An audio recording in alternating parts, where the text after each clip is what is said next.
Tamil Nadu CM Stalin hot comments చేశారు. BJP పాలనలో దేశం వెనుకబడిపోయిందని అన్నారు. రాష్ట్రాభివృద్ధిని అడ్డుకుంటున్నారని ధ్వజమెత్తారు. మత స్వేచ్ఛపై దాడులు జరుగుతున్నాయని ఆరోపించారు. తమిళ గౌరవం కోసం పోరాటం కొనసాగుతోందన్నారు. ద్రోహులకు తానెప్పుడు ప్రమాదకారిని అన్నారు.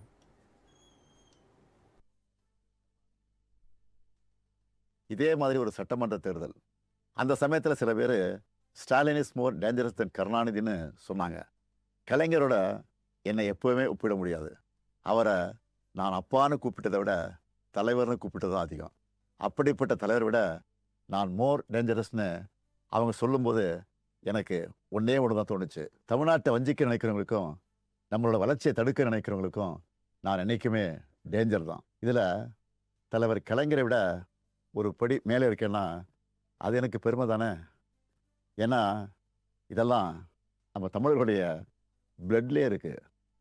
என் மேலே நம்பிக்கை வச்சு நீங்கள் என்ன சிஎம் ஆக்கி 5 வருஷம் ஆச்சு. ஸ்டாலின் சார் சிஎம் ஆனதெல்லாம் ஓகே, இந்த 5 வருஷத்தில் மக்களுக்கு என்ன பண்ணியிருக்கீங்க அப்படின்னு யாராவது கேட்டால் நம்மளால் மணிக்கணக்காக ஏன் நாள் கணக்காக கூட பேச முடியும்.